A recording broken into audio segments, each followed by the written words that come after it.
President Jacob Zuma led a cabinet delegation to China from the 13th to 15th of April 2011 to attend the meeting of the BRICS countries.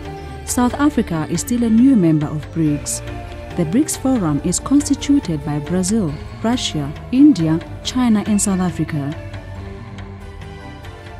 The forum aims at fostering economic cooperation among its member countries.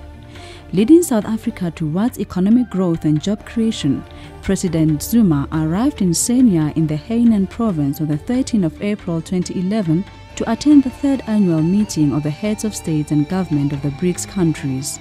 South Africa is strategically positioned for the economic development of Africa as a whole, which the BRICS Forum intends to use for the benefit of both the continent and the respective BRICS countries. We are talking to people who are saying, we are not calling for conditions, we are putting no conditions, but who are also part of you to discuss what is that we need to do in order to facilitate the kind of thing. So we are having huge benefits that is going to bring jobs, employment. It fits in fact, to our priority of job creation.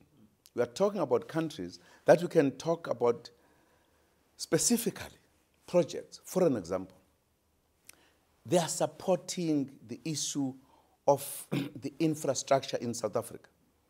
They are ready to come in with investment. The infrastructure in the region, SADC, for an example. The infrastructure in the continent. For an example, South Africa is championing, in terms of the continent, the North-South corridor on rail and road. They're ready to come in and invest. We've been calling for this for a long time, since the NEPAD, the origins of the NEPAD. Those people that we've been involved with, they didn't come. These are ready. We are discussing with people who are looking at us differently, who are looking at us as partners to do business. We're not looking at us as people who must be exploited more than anything. So that's the difference, and those are the benefits that we can have. They have also a similar history. They've got huge economies, they've got possibilities. They've suffered from the same thing in terms of the gap between the rich and the poor. They've got an experience how they've been fighting this, particularly China. Now, we are dealing with people who are therefore looking at the issues which are the same like the issues we've been looking at in South Africa.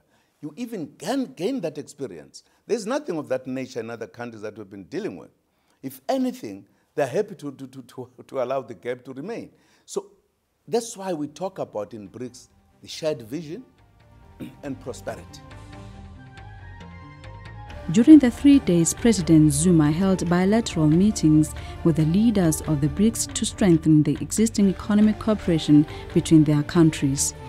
He met with the President Hu Jintao of China, Dmitry Medvedev of Russia, Prime Minister of India, Manmohan Singh, and President Rousseff of Brazil. He emphasized that while South Africa trades with other regional blocs, it is important to explore other markets in order to create a just world trade. Increased trade with Brazil, Russia, India, and China, all with developed economies, put South Africa in good state to reap the benefits of mutual economic cooperation. As you may be aware, our BRICS partners are now the largest trading partners of both Africa and South Africa. They realize the exponential growth potential of our regional market.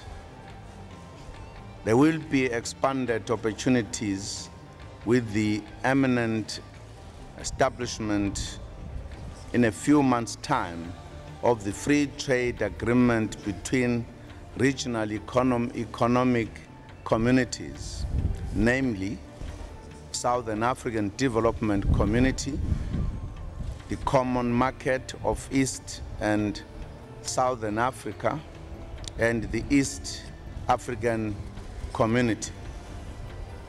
It is just natural that our partners will look at South Africa as a springboard into the region, and us providing guidance on economic development opportunities.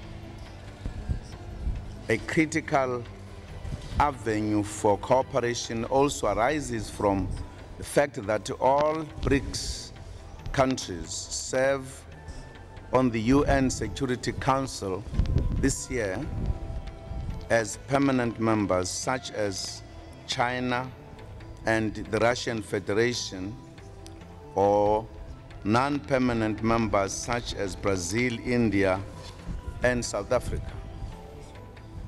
This augurs positively for enhanced cooperation effort.